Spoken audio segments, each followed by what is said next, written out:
Hello friends, welcome to Ali veterinary wisdom. दोस्तों, poultry nutrition पे हमने पहले भी काफ़ी वीडियोस बनाई हैं हमारे चैनल पर। फीड फार्मूलेशन से लेके और प्रोटीन के ऊपर किस तरीके से प्रोटीन को पूरा किया जाता है, अमाइनो एसिड्स और तरह तरह की चीज़ें, फाइटेस, कोलिन, इन सब चीज़ों के ऊपर वीडियोस बनाई हुई हैं हमने। ये भी एक पार्ट है जो आज की वीडियो है, ये भी उसी सिलसिले में एक और एडिशन है। ब्रॉयलर न्यूट्रिशन तीनों मतलब जो पार्ट होते हैं पोल्ट्री में, ब्रीडर, लेयर और ब्रॉयलर। ब्रॉयलर न्यूट्रिशन सबसे कठिन माना जाता है क्योंकि ब्रॉयलर की जो रिक्वायरमेंट्स होती हैं, जो उसकी ग्रोथ रिक्वायरमेंट्स होती हैं, वो बहुत ज़्यादा होती हैं। न्यूट्रिशन पार्टीशनिंग जिसे कहते हैं कि ब्रॉयलर अपनी मतलब नॉन प्रोडक्टिव एक्टिविटीज़ के लिए कितना न्यूट्रिशन को डाइवर्ट करता है और फिर ग्रोथ के लिए कितने न्यूट्रिशन को डाइवर्ट करता है, ये बहुत तेज़ी से चेंज हो रही है।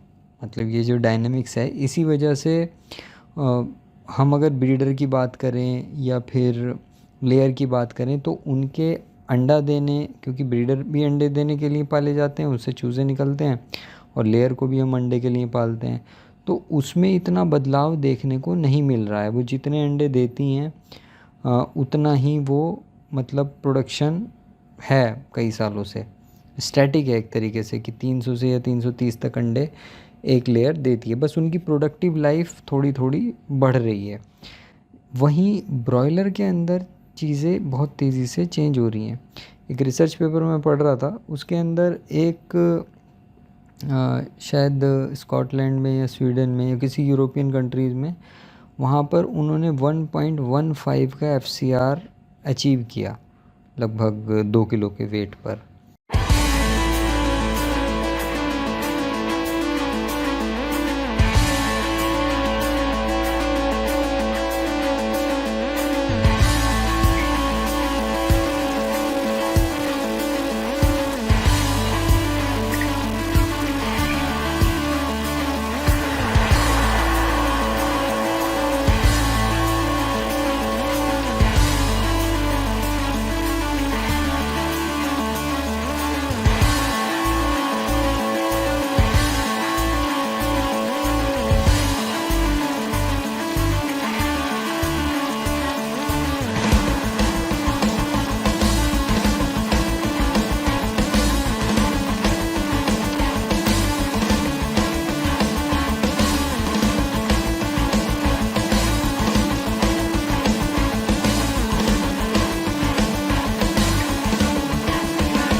तो इतनी जेनेटिक पोटेंशियल पॉसिबल है हमारे ब्रॉयलर के अंदर कि वो जो एफसीआर है, जिसे हम 1.5 का एफसीआर कहते थे, 1.5 का एफसीआर आज से अब लगभग 8 या 10 साल पुरानी बात है। 1.4 का एफसीआर भी, 1.4, 1.45 भी बहुत कॉमन हो गया है।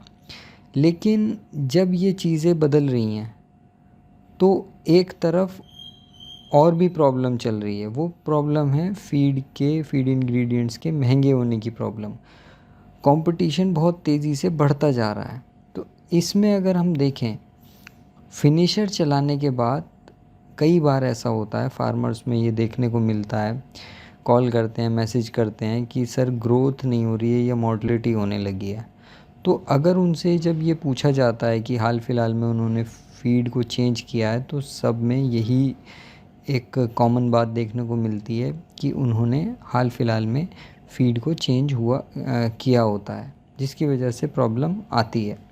अच्छा, ब्रॉयलर की लाइफ इतनी छोटी होती है कि हम ये नहीं कह सकते हैं कि हम कोई गलती करें तो उसे सुधारने का हमें टाइम मिल जाएगा। 1000 घंटे या 1000 घंटे भी नहीं, अब तो उससे भी कम की लाइफ इसकी रहती है। हम 35 दिन में, 38 दिन में इसे मार्केट कर सकते हैं, क्योंकि ये 2-2.25 किलो का हो जाता है। और ज़्यादातर मार्केट तो ऐसे ही होते हैं जिसमें 2 किलो का मुर्गा बिक जाता है।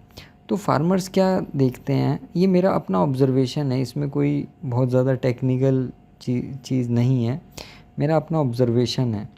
और आप लोगों का भी होगा, जो लोगों का ऐसा मतलब एक्सपीरियंस होगा वो कमेंट में ज़रूर बताएं और शेयर करें अपने एक्सपीरियंसेस को, कि जब प्री स्टार्टर चलाया जाता है तो प्री स्टार्टर आप किसी कंपनी का लेके आते हैं, खिलाते हैं, क्रम्स खिलाते हैं, तो चिक बहुत अच्छे से उस पर ग्रो करता है, बहुत ही अच्छा वेट गेन होता है, बहुत अच्छा FCR आता है 14 दिन तक, या कुछ लोग 10 दिन तक, कुछ 12 दिन तक। तो 10 से 14 दिन तक प्री स्टार्टर को खिलाया जाता है। कुछ लोग 300 ग्राम खिलाते हैं, कुछ 400 ग्राम खिलाते हैं, कुछ 500 ग्राम खिलाते हैं। जो जितना ज़्यादा प्री स्टार्टर खिलाता है उसके यहाँ प्रॉब्लम उतनी कम आती हैं, वो उतनी ही अच्छी ग्रोथ देखने को मिलती है। लेकिन जैसे ही प्री स्टार्टर से स्टार्टर पे आते हैं, कई बार प्रॉब्लम हमें देखनी शुरू हो जाती है कि या तो उसमें खरखराहट की प्रॉब्लम आ जाएगी, या फिर कुछ ऐसी प्रॉब्लम आएगी कि लूज़ ड्रॉपिंग होने लगेगी, ग्रोथ रुक जाएगी, या पहले जैसे ग्रोथ हो रही थी वैसी नहीं हो पाएगी। लेकिन फिर इस तरीके से स्टार्टर चलता रहेगा। उसके बाद फिर फिनिशर आता है। फिनिशर में तो और प्रॉब्लम्स बढ़ जाती हैं। कई बार फिनिशर ऑलमोस्ट फेल हो जाता है परफॉर्म करने में, और बर्ड जहाँ होता है वहीं का वहीं रुक जाता है, बहुत धीरे धीरे बढ़ता है। कुछ ऐसे लोग भी हैं यूट्यूब पर, क्योंकि मैंने फॉर्मुलेशन डाला हुआ है मेरे ख्याल से, और मुझसे पहले किसी ने ऐसी वीडियो नहीं बनाई थी जिसमें फॉर्मुलेशन के बारे में बताया हो। मैंने टेक्निकली चीज़ों को बताया कि किस तरीके से फार्मूला की कैलकुलेट किया जाता है। उसके बाद कई लोगों ने उसे कॉपी किया और फार्मूला देना शुरू किया। कई ने मतलब फार्मूला बनाया भी, मतलब फीड बनाया उससे, और अच्छी परफॉर्मेंस उन्हें देखने को मिली। जैसा कि मेरे पास अक्सर मैसेज आते भी हैं। तो बनाने का मकसद भी यही था कि लोग इससे फ़ायदा उठाएं, लेकिन कुछ लोगों ने उसे बेचना शुरू कर दिया। और अब मेरे पास मैसेज आते हैं कि सर हमने फ़लाँ से वो फॉर्मुलेशन लिया था और प्रीमिक्स लिया, वो प्रीमिक्स भी बनाने लगे हैं लोग, देते हैं, वो फेल हो जाता है, मतलब काम नहीं करता। तो ये क्या वजहें होती हैं? या तो आप मतलब उसे ठीक से फॉलो नहीं कर रहे हैं, या फिर वो न्यूट्रिएंट उसे नहीं दे पा रहे हैं जिसकी उसे ज़रूरत है।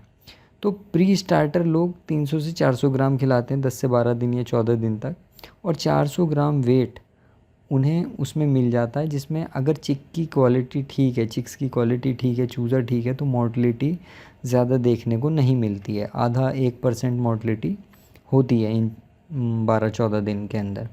लेकिन जब स्टार्टर शुरू होता है तो वो 24 से 25 दिन तक खिलाया जाता है, जब तक 800 से 1000 ग्राम तक वेट बर्ड का नहीं होता है। तो मतलब ये मान के चलिए एवरेज 950 ग्राम के वेट तक बर्ड को स्टार्टर खिलाया जाता है।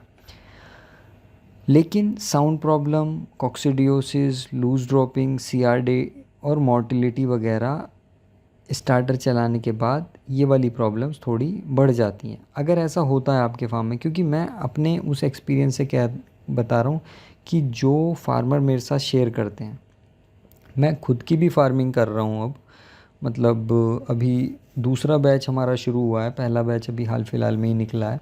हम फीड अपना खुद बनाते हैं, और बहुत सी चीज़ें हमें और प्रैक्टिकल अब क्रिस्टल क्लियर हुई हैं पहले के मुकाबले, क्योंकि पहले तो फार्मर से फीडबैक मिलता था। अब हमारा फ़र्स्ट हैंड फीडबैक है जो हम कर रहे हैं, तो वो हमें डेली के डेली उसका रिस्पॉन्स मिल जाता है। तो ये जो प्रॉब्लम्स होती हैं ये बढ़ जाती हैं 15 दिन की एज के बाद।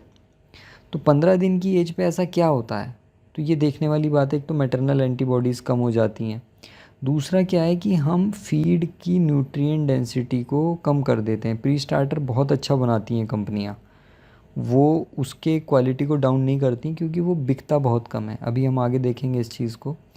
इसी तरीके से फिनिशर स्टार्ट होता है 25वें दिन के बाद, और इसे एंड तक यूज़ किया जाता है, और किसी को नहीं पता है कि फिनिशर कितना खिलाना चाहिए या कितना खिलाया जाता है।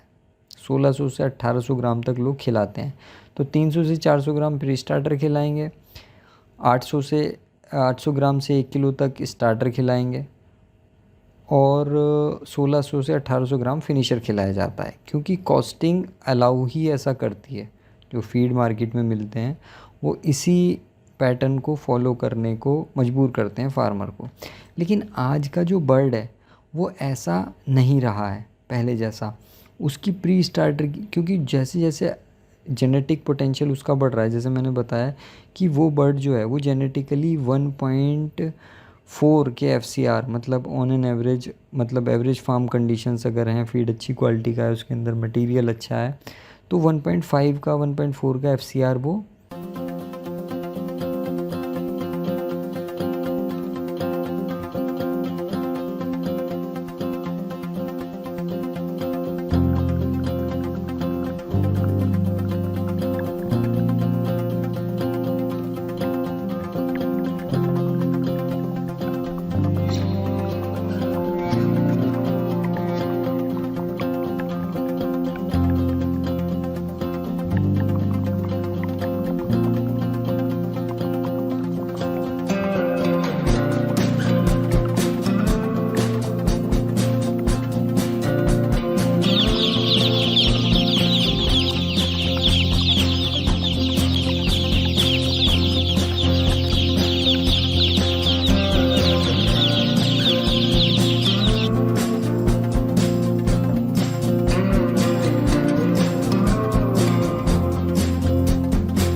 दे देता है। लेकिन अगर आप उसे अच्छा न्यूट्रिएंट नहीं देंगे, उसकी डाइजेस्टिबिलिटी ठीक नहीं होगी, प्रोटीन कंटेंट ठीक नहीं होगा, तो वो बर्ड उसमें चला जाता है, मतलब उसकी ग्रोथ जो है वो रुक जाती है। तो ज़रूरी ये है कि अर्ली एज से हम उसे हाई डेंसिटी दाना देना शुरू करें। लेकिन होता क्या है कि 5,000 बर्ड का मान लीजिए फार्म है, उसमें आपको 1.5 FCR के लिए 15,000 किलो फीड या 15 टन फीड उसे खिलाना है। 39 रुपीज़ का उसका एवरेज है, फीड की कॉस्टिंग है 39 रुपये किलो। तो टोटल आपका 5,85,000 रुपये 5,000 बर्ड्स में लग जाएगा, मतलब सिर्फ फीड में। अब प्री स्टार्टर जो कि 400 ग्राम आप खिलाएंगे वो 13% होगा टोटल फीड का, वो लगभग 78,000 रुपये का होगा। स्टार्टर 1 किलो खिलाते हैं लोग, जबकि प्री स्टार्टर कम से कम 600 ग्राम या 600 ग्राम नहीं भी तो 500 ग्राम तो खिलाना ही चाहिए, अगर आपको ग्रोथ अच्छी लेनी है, मोर्टलिटी कम करनी है और बाकी चीज़ों को भी कंट्रोल करना है। उसके साथ साथ स्टार्टर 1 किलो तक खिलाते हैं, जबकि वो 1200 या 1300 ग्राम तक खिलाना चाहिए, क्योंकि बर्ड अभी भी ग्रोइंग स्टेज में होता है जब आप ये चीज़ें बंद कर देते हैं। तो 30% टोटल फीड का 1,95,000 के करीब स्टार्टर हो जाता है, और फिनिशर कितना होता है 47%, 1600 ग्राम तक हम इसे खिलाते हैं। तो अगर अब आप देखें तो फिनिशर की कॉस्ट 3,12,000 रुपये और 1,95,000 रुपये हमारी स्टार्टर की कॉस्ट आती है। कॉस्ट को 80-85% कॉस्ट को रिप्रेजेंट करती हैं स्टार्टर और फिनिशर। तो अब स्ट्रेटेजी क्या होती है, अब आप इसे ध्यान से समझिए। और ये मैं फिर आपसे कह रहा हूँ कि अगर आपका भी यही एक्सपीरियंस है, आप इसे फील करते हैं, इस बात को जो मैं यहाँ पे बता रहा हूँ या बताऊँगा, वो आप कमेंट में ज़रूर बताएं। कमेंट में लिखें अपने एक्सपीरियंसेस को कि मेरी ये बात ठीक है या नहीं है। तो प्री स्टार्टर कोई भी कंपनी गलत नहीं बनाती है, ख़राब नहीं बनाती है। इक्का दुक्का अगर किसी गलती की वजह से प्री स्टार्टर ख़राब हो गया तो वो बात दूसरी है। अदरवाइज़ मतलब कोई भी कंपनी प्री स्टार्टर को ख़राब नहीं बनाती है, क्योंकि अगर प्री स्टार्टर ने काम नहीं किया और बर्ड ने वेट गेन ही नहीं किया तो फार्मर वो कंपनी के फीड को वहीं छोड़ देगा। डीलर भी उस कंपनी के फीड को नहीं बेचना चाहेगा और बेचेगा भी नहीं अगर प्री स्टार्टर ख़राब होगा। तो लोग प्री स्टार्टर में नहीं कमाते हैं, या कमाते हैं तो बहुत अपने मार्जिन कम रखते हैं, ठीक है। तो लेकिन क्या होता है, प्री स्टार्टर में अगर खाएगा भी, मान लीजिए 500 ग्राम भी खिला देंगे तो बर्ड होगा कितने का, 450 ग्राम का। 450 ग्राम का बर्ड किसी काम का नहीं है, ठीक है। अगर उसकी आगे की ग्रोथ ठीक ना हो तो 450 ग्राम के बर्ड को हम क्या करेंगे, कुछ भी। सिर्फ इस वजह से बढ़िया होता है कि आगे की ग्रोथ अच्छी हो जाए। प्री स्टार्टर काफ़ी कॉस्टली होता है और इसमें अच्छी क्वालिटी के इंग्रेडिएंट्स यूज़ किए जाते हैं। जितने भी फीड मिलर हैं वो इस बात को बहुत अच्छे से जानते हैं। लेकिन इसके कॉस्टली नेचर की वजह से प्री स्टार्टर में, क्योंकि अच्छी चीज़ इस्तेमाल हो रही है तो कॉस्टली भी होता है, और कोई इसे कॉस्टली ख़रीदने में हिचकिचाता भी नहीं है, क्योंकि स्मॉल अमाउंट ऑफ फीड उसे यूज़ करना है, बहुत कम क्वांटिटी में फीड यूज़ होता है। लेकिन जो ग्रोथ पोटेंशियल है आज के ब्रॉयलर का, वो कंपनियां, वो स्टैंडर्ड्स, वो रिसर्चेज ये बताती हैं कि कम से कम 700 ग्राम प्री स्टार्टर हमें अपने बर्ड को खिलाना चाहिए अगर हम उसे फास्ट ग्रोथ लेनी है, और 35 दिन या 32 दिन में अगर उसे हमें तैयार कर देना है तो बहुत ही अच्छी क्वालिटी का प्री स्टार्टर लगभग 700 ग्राम खिलाना चाहिए। लेकिन कोई भी फार्मर ऐसा नहीं कर सकता प्रेजेंट सिनेरियो में, उसकी कॉस्टिंग ही नहीं आएगी। लेकिन फिर भी एक मॉडरेट अमाउंट तो खिलाया ही जाता है। अगर 400 ग्राम भी खिला रहे हैं, 450 ग्राम भी खिला रहे हैं, तो वो भी ठीक माना जा सकता है। तो स्ट्रैटेजी यही है कि प्री स्टार्टर कोई ख़राब नहीं बनाता है। तो प्री स्टार्टर में के दौरान आपको कुछ देखने को नहीं मिलेगा, और ग्रोथ आपको बहुत बढ़िया मिलेगी, बिल्कुल बुक के हिसाब से स्टैंडर्ड ग्रोथ देखने को मिलेगी। लेकिन जैसे ही स्टार्टर आता है, स्टार्टर फीड शुरू होता है, तो स्टार्टर में क्या होता है, जो प्रोटीन होता है, होता क्या है कि ये स्टेजेस हैं, ये मुर्गी ने तो बांट नहीं रखी हैं कि आज 14 दिन हो गए और कल से मैं कम प्रोटीन खाऊंगी। जैसे जैसे ग्रोथ बढ़ती जाती है उसकी प्रोटीन रिक्वायरमेंट कम होती है। लेकिन जहाँ पे ज़रूरत थी 500 ग्राम या 600 ग्राम प्री स्टार्टर की, मतलब हाई प्रोटीन रिक्वायरमेंट्स थी, आप वहाँ पर स्टार्टर लगा देते हैं। तो प्रोटीन रिक्वायरमेंट्स, जब प्रोटीन जो अवेलेबिलिटी है वो बर्ड के लिए डाउन हो जाती है। ठीक है, तो स्टार्टर फीड बनाने का ये मकसद ये था कि प्रोटीन रिक्वायरमेंट एक स्टेज पे आके डाउन हो गई है, अब डाइजेशन बढ़ गया है, तो पुअर क्वालिटी अल्टरनेट इंग्रेडिएंट हम फीड में यूज़ कर सकते हैं। चलिए ठीक है, क्योंकि जो छोटा चूज़ा होता है उसकी डाइजेशन कैपेसिटी या डाइजेस्टिव एबिलिटी इतनी अच्छी नहीं होती है, वो हज़म ठीक से नहीं कर पाता है, तो वो बात मानी जा सकती है। लेकिन जब बड़ा हो जाता है तो डाइजेशन भी उसका बढ़ जाता है और प्रोटीन रिक्वायरमेंट भी कम हो जाती है, तो यही सोच के स्टार्टर फीड बनाया जाता है प्री स्टार्टर के मुकाबले। या ये कहें कि पहले के ज़माने में स्टार्टर और फिनिशर ही बनते थे, लेकिन जब उसकी डाइजेशन कैपेसिटी और ये सब चीज़ें बढ़ने लगी तो प्री स्टार्टर भी बनाया जाने लगा। तो स्टार्टर को के अंदर ये कंपल्शन होता है कि हम उसकी कॉस्टिंग को कम करें हर फीड मिलर के लिए, क्योंकि देखिए अभी हमने देखा कि 1,95,000 का फीड यूज़ हो रहा है। जब 1,95,000 का फीड यूज़ हो रहा है तो उसमें अगर हम कॉस्टिंग को कम करेंगे तो उसमें मार्जिन भी बढ़ जाएंगे, तो वहीं एक फीड बेचने वाला वहीं कमाएगा, वहीं उसे कमाना होता है। तो दो बातें होती हैं, प्रोटीन को कम कर दिया लेकिन बर्ड की रिक्वायरमेंट अभी भी ज़्यादा है, और प्रोटीन की क्वालिटी को भी कम कर दिया, उसकी डाइजेस्टिबिलिटी को भी कम कर दिया। ठीक है, दोनों ही फैक्टर यहाँ पर देखने को मिलते हैं। जैसे ही प्रोटीन कम होता है बर्ड उसको रिस्पॉन्ड करना शुरू कर देता है।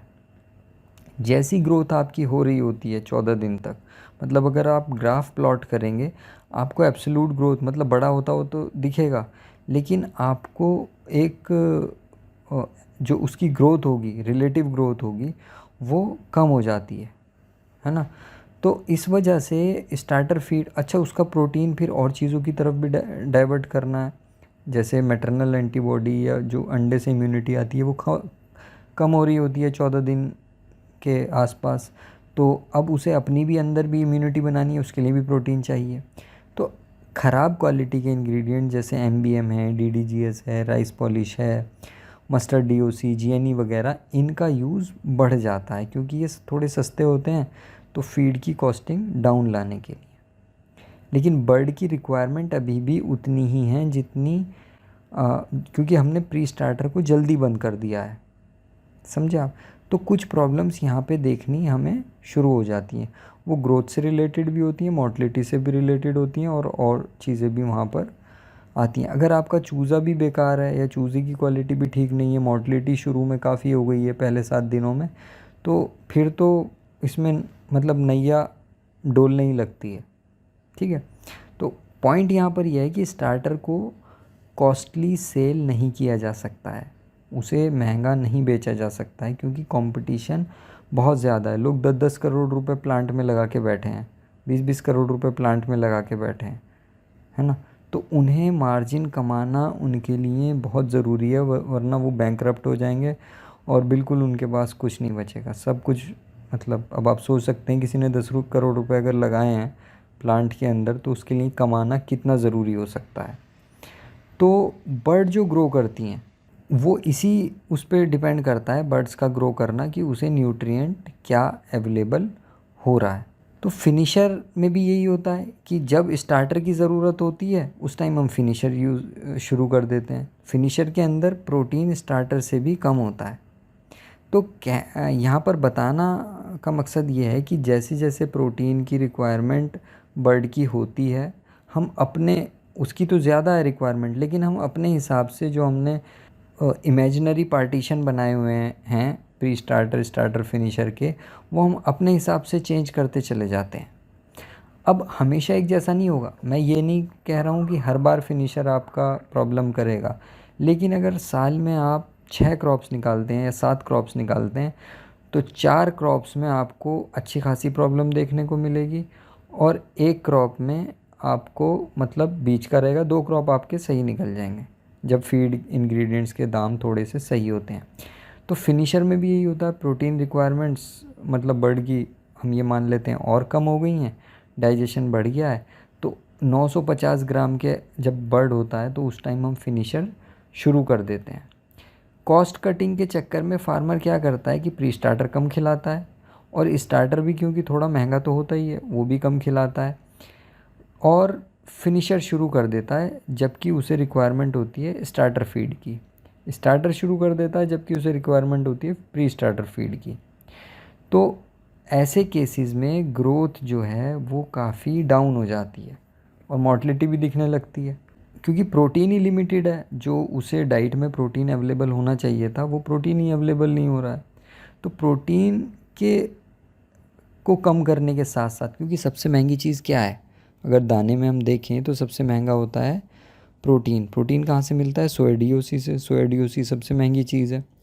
उसके बाद और भी चीज़ें आती हैं, ग्लूटेन आता है या राइस DDGS है, MBM है। तो ये सारी चीज़ें काफ़ी महंगी होती हैं, इस वजह से इनका इंक्लूजन कम किया जाता है जिससे प्रोटीन कम डाइट में हो जाता है। साथ साथ जो वाइटामिन्स हैं, मिनरल्स हैं, एंजाइम्स हैं और चीज़ें हैं वो उन्हें भी फिनिशर में कम किया जाता है। भाई कॉस्टिंग कम करनी है ना, मार्जिन निकालने हैं वहाँ से, तो बर्ड को वो न्यूट्रिएंट्स उतने अमाउंट में नहीं मिल पाते जितने में उसे चाहिए होते हैं। तो प्रोटीन डेफिशिएंसी होने लगती है, प्रोटीन जितना चाहिए उतना मिल नहीं रहा है ना। तो ये जो लिमिटेड प्रोटीन है यही असली चैलेंज क्रिएट करता है। और पुअर क्वालिटी इंग्रेडिएंट जिनका डाइजेशन ठीक नहीं है, अगर आपके पास फीड है आप IVRI अपने सैंपल को भेजिए लैब में चेक करने के लिए। उनसे कहिए कि प्रोटीन को एस्टिमेट करें और प्रोटीन डाइजेस्टिबिलिटी का पता लगाएं कितनी है आपके स्टार्टर में। मतलब क्योंकि मैंने कई सारे ऐसे वो देखे हैं, मतलब फीड के रिज़ल्ट्स देखे हैं, रिपोर्ट्स देखी हैं जो कि लैब में कराए जाते हैं कि स्टार्टर के अंदर भी 19.5% प्रोटीन, मतलब फिनिशर के अंदर भी हम नहीं रखते हैं लेकिन स्टार्टर के अंदर 19.5-19% प्रोटीन हमें देखने को मिलता है। ठीक है, और उसकी डाइजेस्टिबिलिटी जो 85% होनी चाहिए वो 75% भी नहीं होती है। तो फिर आपका बर्ड कैसे परफॉर्म करेगा? तो प्रोटीन कंटेंट जब रिड्यूस होता है और उसमें भी डाइजेस्टिबिलिटी उसकी नहीं होती है, मतलब जितने अमाइनो एसिड बॉडी को चाहिए उतने पहुंच ही नहीं रहे हैं।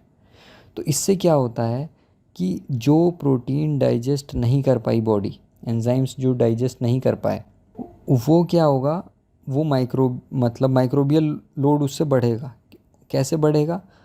वो बिना डाइजेस्ट हुए लार्ज इंटेस्टाइन में पहुंच जाएगा जहाँ बैक्टीरिया ऑलरेडी होते हैं, तो वो उसे सड़ाना शुरू कर देंगे, उन बैक्टीरिया की ग्रोथ बढ़ने लगेगी, जिसे कहते हैं ना आप कि चॉकलेटी बीट आ रही है, लूज ड्रॉपिंग हो रही है। वो इसी वजह से कि प्रोटीन डाइजेस्ट नहीं हो रहा है और वो माइक्रोबियल ग्रोथ को लार्ज इंटेस्टाइन या सीका के अंदर बढ़ा रहा है। और म्यूसिन का प्रोडक्शन होता है, मतलब एक तरीके का जो वो बलगम जैसी एक कवरिंग होती है ना जो चिकना रखती है इंटेस्टाइन की सरफेस को, जिससे डाइजेशन अच्छा हो। तो वो बढ़ने लगती है। बलगम बढ़ता है ना, तो बलगम में क्या आता है, वो कैसे बनता है, वो प्रोटीन से बनता है। तो अमाइनो एसिड के लॉसेस शुरू हो जाते हैं।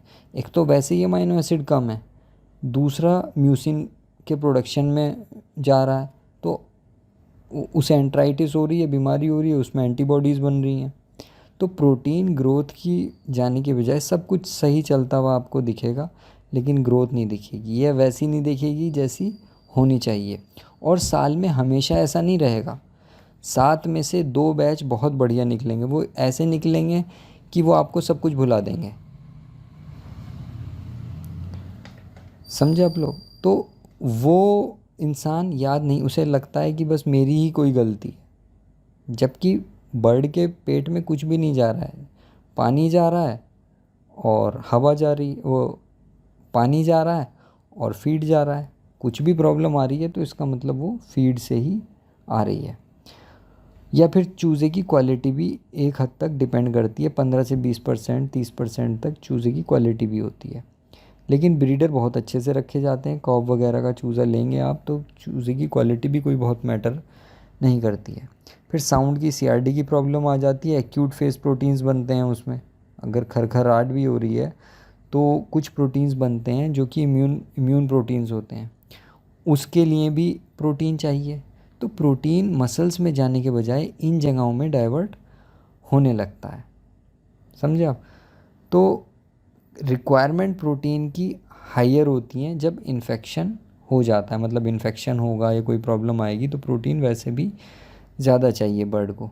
और आप उसे, मतलब उसे रिक्वायरमेंट थी प्री स्टार्टर की, आपने स्टार्टर देना शुरू कर दिया, स्टार्टर की रिक्वायरमेंट थी फिनिशर देना शुरू कर दिया। चलिए आपने दे भी दिया, वो अच्छी क्वालिटी का तो हो। अगर वो अच्छी क्वालिटी का भी नहीं है हाई मार्जिन्स की वजह से, तो उसमें फिर और आपको प्रॉब्लम देखने को मिलेगी, मतलब क्योंकि वो उसकी डाइजेस्टिबिलिटी भी ठीक नहीं है। तो इस तरीके से जो रिक्वायरमेंट है प्रोटीन की, हम उस रिक्वायरमेंट को पूरा नहीं करते, हम अपनी इकोनॉमिक्स के हिसाब से चलते हैं। और अल्टीमेटली होता क्या है, हम पैसा बचा रहे होते हैं फीड में, लेकिन उधर एफसीआर बढ़ रहा होता है। तो हम, हो सकता है अच्छा फीड खिला के आपके कुछ पैसा बच जाता, या मान लीजिए प्रॉफिट ना होता तो लॉस भी ना होता, लेकिन ऐसा फीड खिलाने के बाद तो आपको फीड में तो पैसा बच जाएगा, लेकिन जब टोटल कॉस्टिंग आप निकालेंगे तो आप अपने आप को लॉस में ही पाएंगे। देखिए ये प्रॉब्लम है आपको, ये यहाँ पर दिख रही है बीट, इस बीट में के ऊपर ये म्यूसिन की कवरिंग है, एक बलगम जैसा आपको दिख रहा होगा यहाँ पर, ठीक है। कॉक्सी और नेक्रोटिक एंट्राइटिस में ऐसा दिखता है। तो ये जो म्यूसिन है ये ग्रोथ को बहुत रोक देता है। अगर बीट के ऊपर आपको बलगम दिख रहा है, ठीक है, और ग्रोथ नहीं हो रही है, तो अंदर बहुत हंगामा चल रहा है और ऐसी चीज़ हो रही है आपके पीठ पीछे कि जिसे आप समझ नहीं पा रहे हैं, ठीक है, जो आपका नुकसान करना तय है ऐसी कंडीशन में। फिर हम और सवाल उस पर खड़े कर देते हैं कि इसके अंदर प्रॉपर एंटीबायोटिक यूज़ हुई है कि नहीं हुई है, प्रोबायोटिक यूज़ हुई है कि नहीं हुई है। तो ऐसे कंडीशन में, क्योंकि आप देख सकते हैं यहाँ पर क्या होता है कि ये बैक्टीरिया है, मतलब यहाँ पर बैक्टीरिया आ गए हैं, ये है ना। तो जब बैक्टीरिया आ गए यहाँ पे तो म्यूकस का प्रोडक्शन बढ़ा देता है ये बैक्टीरिया को रिपेल करने के लिए। वो बैक्टीरिया रिपेल होते नहीं है, ये आप लगातार अगर वो बैक्टीरिया आए जा रहे हैं, मान लीजिए फीड के अंदर ही बैक्टीरिया हैं और लगातार आए जा रहे हैं, तो वहाँ पर म्यूसिन का प्रोडक्शन बढ़ जाता है। म्यूसिन मतलब म्यूकस या बलगम जिसे कहते हैं। तो प्रोटीन लॉसेस ऐसे में, अमाइनो एसिड लॉसेस काफ़ी होने लगते हैं। कॉक्सीडियोसिस और नेक्रोटिक एंट्राइटिस में ऐसा काफ़ी देखने को मिलता है हमें। तो ये जो बात हमने की अभी इतनी सारी, इसका लब्बो लुबाब क्या है वो हम इन पॉइंट्स में समझने की कोशिश करते हैं। फार्मर उतना प्री स्टार्टर नहीं खिलाता है जितना उसे खिलाना चाहिए, क्योंकि वो कॉस्टली है। मान लीजिए अगर वो खुद बनाने लगे प्री स्टार्टर, आज का जैसे मक्का 21 रुपये चल रही है और सोया 45-46 रुपये है, तो प्री स्टार्टर हार्डली 36-37 रुपये में बन जाएगा, बहुत अच्छी क्वालिटी का, 23.5% प्रोटीन का, है ना। तो लेकिन जब बाहर से आप ख़रीदोगे तो वो थोड़ा सा आपको कॉस्टली होगा, तो आप उसे ज़्यादा नहीं खिलाओगे। स्टार्टर को जल्दी शुरू कर देता है और स्टार्टर की क्वालिटी और क्वांटिटी, जो स्टार्टर में प्रोटीन की क्वालिटी और क्वांटिटी होती है वो प्री स्टार्टर से कम होती है। तो ग्रोथ का कॉम्प्रोमाइज़ होना उसमें लाजमी है, नेचुरल है। लेकिन ये रियलाइज़ नहीं करता है क्योंकि बर्ड का जो साइज़ होता है वो काफ़ी छोटा होता है, और हमारे यहाँ कहीं पे भी ये प्रथा नहीं है कि डेली एवरेज वेट गेन को देखा जाए। वो तो बस बर्ड का को देखेगा, उसके साइज़ से अंदाज़ा लगाएगा। तो साइज़ से तो अंदाज़ा लगता नहीं है। असल में होना क्या चाहिए, डेली आप एवरेज वेट देखो, तभी आपको आइडिया होगा कि हमारा बर्ड स्टैंडर्ड के हिसाब से ग्रो कर रहा है या नहीं कर रहा। मैंने एक PDF का चार्ट दिया है डिस्क्रिप्शन में, आप इसे डाउनलोड करके रख सकते हैं अपने पास ग्रोथ को देखने के लिए कि हमारी ग्रोथ उसके हिसाब से चल रही है या नहीं चल रही। एक दिन भी वज़न नहीं करते हैं लोग, जब उनसे पूछते हैं तो कहते हैं हाँ ऐसे ही होगा 600 ग्राम का, जब वेट किया जाता है तो 400 ग्राम भी नहीं निकलता। तो इस वजह से स्टार्टर की खामियां मतलब नहीं दिखती हैं फार्मर्स को। जैसे जैसे उम्र बढ़ती है इन्फेक्शियस चैलेंजेस बढ़ते हैं बर्ड के अंदर, है ना। मेटाबोलाइजेबल वो मैटरनल एंटीबॉडीज़ मैब्स जिन्हें कहते हैं वो कम हो जाती हैं। प्रोटीन डाइवर्ट करना शुरू कर देता है इम्यूनिटी की तरफ, तो ग्रोथ का वैसे भी कम हो जाती है। और जब ग्रोथ हो रही होती है, मतलब जिस टाइम स्टार्टर चाहिए होता है, फार्मर फिर फिनिशर लगा देता है। तो प्रॉब्लम्स ऐसे में बढ़ती चली जाती हैं। तो आपको लग रहा होता है कि हम बचा रहे हैं पैसा, लेकिन अल्टीमेटली जब अकाउंट बुक लेके बैठते हैं तो आपको लॉसेस ही नज़र आते हैं। तो इसका यही है कि ग्रोथ जो है ना वो डिस्ट्रैक्ट हो जाती है। मॉर्टलिटी सब देखते हैं, लेकिन FCR बहुत लोग नहीं देख पाते हैं। जब वो बन रहा होता है, जब FCR की कहानी लिखी जा रही होती है, जब लिख चुके होते हैं तब तो पता ही चल जाता है, लेकिन जब लिखी जा रही होती है तब उस FCR की कहानी को कोई नहीं देखता है। बस उन्हें ये होता है कि बर्ड सर्वाइव करनी चाहिए, तो ऐसे में तो लॉसेस होने ही, वो तो इनएविटेबल है। तो दोस्तों, ये फिनिशर के बारे में मैंने बताया थोड़ा सा, बस यही था कि आप लोगों से ये शेयर करूं। इसमें कुछ लोग जो सीखते हैं हमारी वीडियोस देख के वो सीख जाएंगे, उनके लिए बहुत सारे मैसेजेस हैं। और बाकी जो इसी ढर्रे पे चलने वाले हैं वो ऐसे ही चलते रहेंगे। कमेंट में आप बताइएगा ज़रूर कि आपके क्या एक्सपीरियंसेस हैं। Thank you.